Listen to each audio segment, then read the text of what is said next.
Welcome back to Tales Arcane, where we talk about D&D, TTRPGs, and fantasy storytelling. If you're a dungeon master who wants to run horror-themed games of D&D, then this is the video for you. I'm going to give you 4 tips that will help you make your table a terrifying place for your players. By the way, while all of my content is made possible by the wonderful people who back me over on Patreon, for this video we have a sponsor. So a massive thank you to Describe for paying the bills, and we'll talk more about them later on in the video.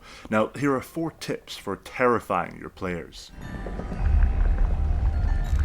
These days, most players are very used to having music and background ambience playing during their sessions, and that's a good thing because we can use it to our advantage. To unsettle our players, we can take things that they're very accustomed to and turn them on their heads. In your horror game, there's likely to be a period before the real horror starts. This is the part of the game where the players are asking questions around the town before they go to the haunted house. It's the period where the players are journeying towards the vampire's castle, but aren't at the castle yet. In these sequences, make sure to keep playing classic fantasy background music, the sort of stuff you play in every session that the players are very used to.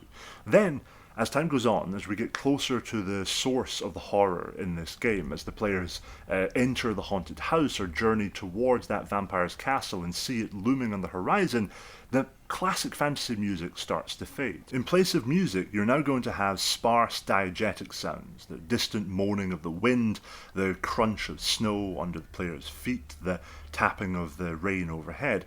The idea is to put a sparse, natural soundtrack in place of music, because even if the players don't realize you're doing it deliberately, they're going to start to feel a little bit more isolated and remote as the classic music that was playing throughout the town or throughout the familiar part of the landscape fades away, and they're replaced with the silence of your world. Of course, it's not actually silent, you're still playing sounds, but in comparison to what the players are used to, it's going to feel eerie and still. As a GM, there is a temptation to lean too heavily into loud, dramatic, gothic music, swelling dark strings and drones and perhaps gothic organs. And while those elements have their place, they're often going to be a little bit too bombastic for something like exploring a strangely quiet haunted house. For those sequences where you want the slow building of tension, it's better to be subtle and avoid music entirely. Horror and power fantasy don't really work well together as genres, because a lot of what scares us is the feeling of powerlessness in the face of something horrifying. So, as much as possible, within reason, try to take some power away from your players. Not agency, power. Of course, we still want our players to make their own choices, to come up with their own plan of action in response to the horrifying things you're placing in front of them. But we want to, if possible, take away some of the sense of empowerment to make direct confrontation a less appealing option. There's a reason that some of the best horror games out there don't give you a gun or some empowering tool like that too early on, if at all. Some of the best games are ones in which you are running away from a monster and your options are perhaps to hide or try to distract the monster. There are various ways you can do this. A simple option would be to have a monster or some kind of threat that is resistant to the player's regular attacks, or perhaps a monster that is invisible unless directly in moonlight, and then have the moon covered by dark clouds. If your players are heavily reliant on magic to solve their problems, then perhaps the location where the horror is going to unfold is enchanted in such a way that magic cannot be used, or cannot be used as much. Or maybe the monster they're up against has a sort of magic absorption property and actually gets stronger the more magic and spells they cast at it. Another option is just to create depowered characters at the start of the campaign if you know that horror is going to be a major feature of it. One of the reasons that the horror works so well in games like Call of Cthulhu is that the players aren't powerful wizards and warriors, they're researchers, teachers, doctors, private detectives. They're normal people, and normal people are very vulnerable. But hold on 1 minute, because this video is sponsored by Describe. Describe is a platform that helps GMs make their worlds more immersive and engaging, and it does this in a couple of different ways. Describe's Opus library contains a huge collection of TTRPG music, ambience, and sound effects, which can all be controlled and layered by the GM while the players listen. It's also great for online games, because your players just connect through their browsers and then they can listen to everything you're playing in real time.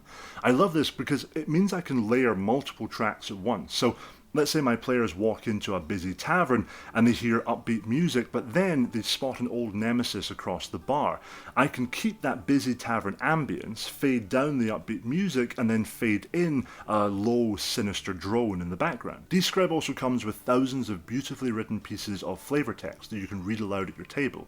You want to vividly describe the vampire castle as the players approach? Well, you just type in vampire castle, you find a piece of text that works, and you incorporate that into your game. They have a team of talented writers from across the industry, and they're always adding new content to the text library. But if the audio and text wasn't enough, which apparently it's not for them, they've decided to add battle maps as well, along with some of the text and audio. If you want to try out Describe for yourself, go to the link below this video and use the coupon code TalesArcane, all capital letters, all one word, TalesArcane, for a 3-week trial, totally free. Thank you to Describe for sponsoring this video. Now, on with the video. When developing a horror-focused adventure, make sure to include a couple of unanswered questions. For example, the monster's true form. Perhaps this creature is a kind of shapeshifter, and though the players see many different faces of the monster, they only get hints at what it might look like underneath all of those sort of exterior guises. One of the reasons that the monster from the It book and movies is so compelling is that we never really get a clear sense of what it looks like underneath all the exterior stuff. That even the clown isn't Pennywise's final form, that's just one of his many fear-based disguises. And we're left, even after finishing the book, trying to work out exactly what he was. We're never given definitive answers beyond this kind of vague idea about the deadlights. Alternatively, you could have a horrifying, violent event take place off-camera, and then never explain to your players exactly what happened. Maybe the monster that lurks within this haunted house was drawn there by an act of unimaginable evil, but you never really tell the players what that act was. Perhaps they find in the attic bloodstains on the walls and strange rusted metal implements lying around the room, and they themselves will come up with something dark and awful that might have taken place here, but it's not essential for them to understand that there's a monster they have to defeat. Again, you're always looking for those unresolved questions, those blank spots where the players, as your co-authors, can fill in something far worse than you could ever have imagined. In a lot of horror games, I think it really helps to have a sanity system, and D&D does have its own sanity system. It's a little bit rudimentary, but if you're going to run a horror game with 5e rules, I think it's worth including. Sanity is essentially an ability score, like wisdom, charisma, or intelligence, and you're going to use it a lot for saving throws throughout the game.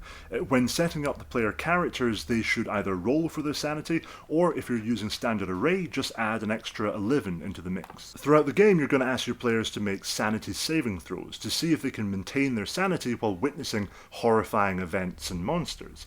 And the reason this is important is it's going to add a lot of tension to scenes where combat and physical danger isn't really present. They might just be investigating an abandoned house, but while doing that, they might just see something, strange writing on a wall, or a horrifying mummified body in the basement, and that sight is so horrifying that they are forced to do a sanity saving throw. If a player fails their sanity saving throw, the player should get a madness condition. It could be short-term, long-term, or indefinite madness, and you can find tables for all of these in the Dungeon Master's Guide, plus many interesting homebrew madness tables online. For short-term madness, it might just be witnessing something relatively small, or even hearing a sinister noise, the chanting of a cult off in the distance. Whereas long-term and indefinite madness, that's going to be something much bigger. For example, indefinite madness might be brought on after witnessing Cthulhu rising from the ocean. The reason that we're using sanity for this and not wisdom is that every time you take a long or indefinite madness condition, your sanity score is reduced by 1, increasing the chances of you becoming insane again in the future, and generally raising the stakes. If you did this with wisdom, it would kind of not work as well, because wisdom is being used for a lot of skills and class features and spells. So in summary, if I was running a horror-themed D&D game, I would start by having the players hear the usual music that they're accustomed to, the classic fantasy tracks playing while they walk around the town. As they get closer to the location where the horror is going to take place, I'd have that music fade away to be replaced by natural sounds, like the moaning of the wind in the rafters overhead, or the creaking of rotting floorboards under their feet. I then try to make the players feel a little powerless. Again, we're not taking away their agency, we're not railroading them, but we are trying to look for ways to make the players feel that direct confrontation with the threat, throwing a fireball in there and having done with it, isn't really going to work this time. Things like running away and hiding might be a better option, and something like a stealth check suddenly becomes incredibly important. They're hiding in a locker and they can just hear the noises of the monster moving outside. To me, that is a good horror game. You also want to include some unanswered questions, some blank spaces in the story that the players will fill in with their own imaginations. The more you reveal, the more empowered your players are going to feel, and the less scary the things you reveal are. The less they see of the monster, the more their imaginations run wild. This is why cosmic horror and Lovecraftian horror work so well, because 9 times out of 10, you're not really entirely sure what it is that you're up against. You just know that it's awful. Finally, integrate a sanity system. It doesn't have to be the 5e1, although that's a pretty easy one to deploy, but the important thing here is to give the players the sense that even when they're not in combat, even when they're not close to the danger, there is the possibility that their own minds might betray them. They might see something or think of something that just pushes them over the edge. That adds a lot of tension to investigation and roleplay sequences before we even get close to any monsters. And that is the video. Thank you to everyone who supports me over on Patreon and to everyone who supports me here on YouTube. And a huge thank you to the good folks at Describe for sponsoring this video, and I think sponsoring a couple more videos that are coming down the line on the channel, which is very exciting. Makes my whole independent D&D creator thing a little bit more viable, which is awesome.